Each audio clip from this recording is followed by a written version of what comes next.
आदित्य बिरला की रिटर्न सबसे ज़्यादा रही है इस 5 सालों में। 205% की रिटर्न है। 3 साल में 199% की रिटर्न। मतलब आप देख सकते हो कि हर साल में आराम से राजी 2-3 साल के अंदर जिसने भी पैसा लगाया होगा वो करीबन 3 गुना पैसा कर चुका है। जैसे मतलब डबल उससे ज़्यादा हो चुके होंगे। और इसी टाटा बिरला 1 साल में 73% रिटर्न दिया और उसी के साथ 1 महीने में 11% रिटर्न और 1 हफ्ते में 2% रिटर्न और आज के दिन में 29% 4% माइनस है। इसका मार्केट कैप है टोटल 1,38,563 करोड़ का मार्केट कैप है और इसका डिविडेंड पे है 0.48 का। और इसकी मेन कमाई से में इसकी कमाई पिछले साल में सबसे ज़्यादा रही है 50,272 करोड़ की और मार्केट कैप इसका सबसे ज़्यादा रहा। इसने टोटल कमाई करी थी पिछले साल में 5,000 करोड़ की। टोटल 5,000 करोड़ की इसने पिछले साल में कमाई थी इसकी। और इस साल की तो अभी तक कुछ खास नहीं है। इस बार तो थोड़ा लोग चल रही है लेकिन तो भी अच्छी कंपनी का हिसाब से।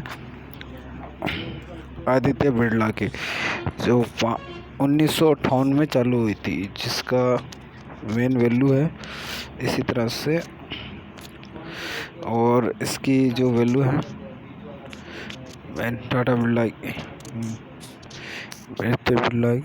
और 100 से 100% आम आदमियों के पास है। मतलब नहीं तो ओनर के पास ज़ीरो, कोई शेयर नहीं है।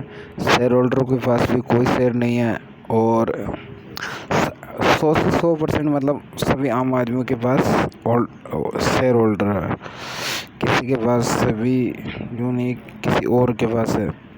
और इसके टोटल कितने शेयर है 1 2 3 4 5 6 7 1,93,83,245 शेयर इसके टोटल है। जिसकी अभी मार्केट में कितने शेयर उपलब्ध है 19,718 मार्केट में अभी तक मतलब है। मतलब बिकाऊ में चल रहे हैं जिसकी वैल्यू तो अभी किस हिसाब से वैल्यू रहती है उस हिसाब से मार्केट की वैल्यू या फिर आप खुद डिसाइड कर सकते हो किस वैल्यू पे आप शेयर को खरीदना चाहते हो।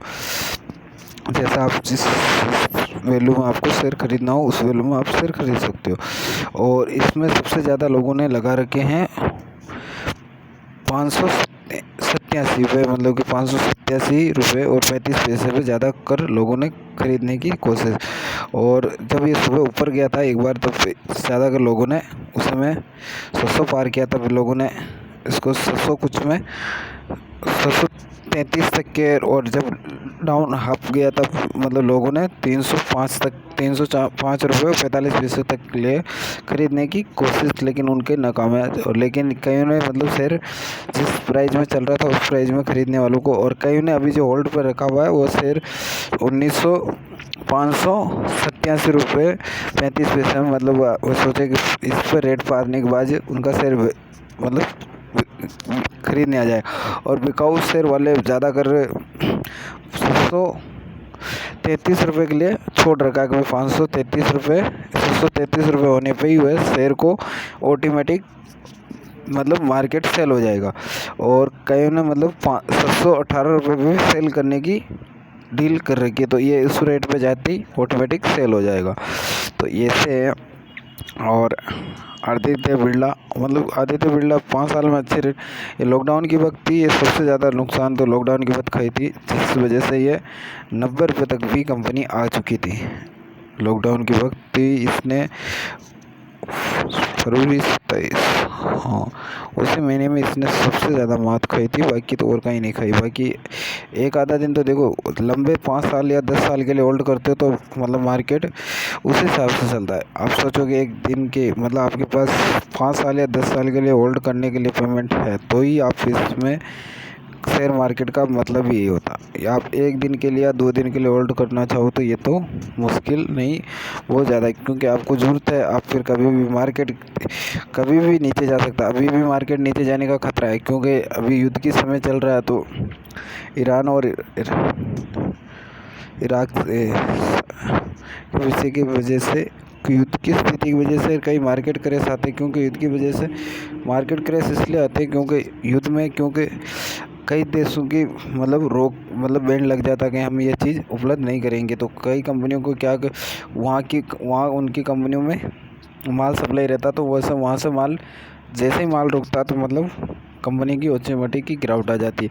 और कई लोग क्या करते हैं, फिर शेयर बेचना शुरू कर देते हैं। उसी समय शेयर बेचते हैं तो वैल्यू ऑटोमेटिक, शेयर की वैल्यू, शेयर आपकी मतलब शेयर जितना ज़्यादा सेल करोगे उतनी ही जल्दी शेयर की वैल्यू घटती जाती है। मतलब लोग एक दिन में कितने सेल, मतलब आप शेयर खरीदने वाले ज़्यादा और बेचने वाले कम होंगे तो ऑटोमेटिक शेयर की वैल्यू बढ़ जाएगी, नहीं तो शेयर की वैल्यू घट जाएगी।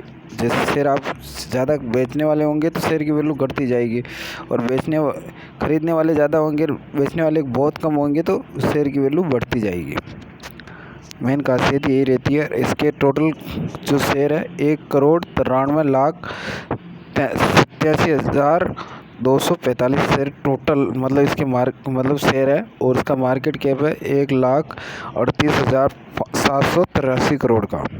और इसका डिविडेंड पे तो अच्छा नहीं है, लेकिन डिविडेंड पे मतलब 2 से 4% तो होना ही चाहिए था, लेकिन 0.48 का है, मतलब 0.48 का डिविडेंड पे है। और रिटर्न हर साल की इसके हिसाब से तो 55% मतलब हर साल का रिटर्न देने की कोशिश है, मतलब कम से कम। और डिविडेंड पर भी मतलब कोशिश रखती है। और उसके अलावा कमाई का आपको 8.30 के हिसाब से मतलब आपको रिटर्न मतलब देती है। कमाई का भी मतलब जो भी कमाई होती है उसके हिसाब से मतलब 8% के हिसाब से आपको देती है। कमाई के हिसाब से जैसे भी कमाई कंपनी की होगी उस हिसाब से आप शेयर की वैल्यू के हिसाब से पता कर सकते हो कि भाई कंपनी ने कितना 1000 करोड़ कमाया, तो वह ऑटोमेटिक इस तरह से जिस कंपनी कमाई होगी डिविडेंड पे के हिसाब से तो आपको बहुत कम मिलता है। डिविडेंड पे के हिसाब से तो बहुत ज़्यादा कम मिलता है, लेकिन डिविडेंड पे के हिसाब से देखा जाए तो वो खास नहीं है। लेकिन डिविडेंड पे ज़रूरी डिविडेंड पे भी है, क्योंकि डिविडेंड पे आपको मिलता है तो आपने हज़ारों या लाखों रुपए इन्वेस्ट करते हो तो आपको क्या कि एक छोटी रकम मिलती रहती है हर बार। और इसी तरह से नेक्स्ट वीडियो के लिए धन्यवाद।